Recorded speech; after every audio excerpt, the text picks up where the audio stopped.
हिंद दोस्तों, मैं आज आप सबको ये बताने वाला हूँ कि व्यापार आपका चौपट क्यों होता है। व्यापार चौपट होने का मुख्य रीजन यही होता है कि आप स्टार्टिंग में तो बढ़िया करते हैं। हमें आपको ये पता होगा कि स्टार्टिंग में कोई कार्य जो करता है दुकानदार वो अच्छा करता है, हर ग्राहक को वो अच्छी सामान देता है, रेट भाव भी ठीक ठाक देता है।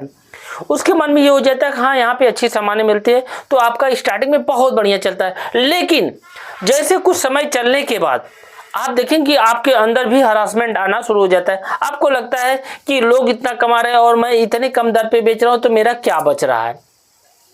ऐसी आपके अंदर ख्याल आता है, तो हम कुछ ना रेट भाव बढ़ा क्यों ना दे। तो रेट भाव बढ़ाने के चक्कर में ये क्या होता है कि आप ग्राहक का जैसे रेट भाव बढ़ाएंगे वो आपसे धीरे धीरे छटकना शुरू हो जाएंगे। ये लगेगा हाँ ये व्यक्ति पहले ठीक था लेकिन अब लूट रहा है। इससे आप धीरे धीरे वो क्या करते हैं कि कन्नी काटना शुरू कर देते हैं और आपके यहाँ वो सामान लेना बंद कर देते हैं।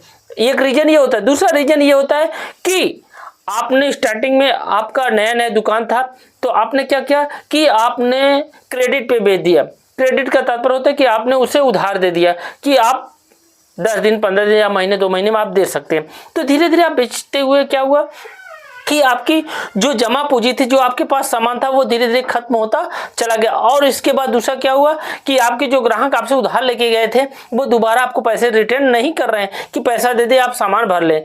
वो क्या करते हैं, आपसे कन्नी काटना शुरू कर देते हैं, वो कहीं और दुकान से लेना शुरू कर देते हैं। तो ऐसा एक रीजन ये भी होता है। तीसरा रीजन आपका ये होता है कि जैसे आपके पास सामान नहीं है और जो जिनके पास कैश है, जो आपसे नगद में खरीदारी करना चाहते हैं, वो आपके दुकान पे पहुंच गए। तो वो जब आपके दुकान पे कोई सामान आपसे मांगे और आपके पास पैसा नहीं, तो आप मेल भी नहीं लगा सकते। ये ऑलरेडी होता है। आप जब मेल नहीं लगा सकते तो आपके क्या होगा कि वो ग्राहक आपके पास आएगा पैसा लेके, आप उसको सामान नहीं दे पाएंगे। तो सामान जब नहीं दे पाएंगे उसको लगेगा कि ये जो व्यापार किया था इसका व्यापार खत्म हो गया है, ये चौपट हो चुका है, इसके पास अब कुछ रह नहीं गया है, इसके पास सामान नहीं उपलब्ध है, वो वहां से चला जाएगा।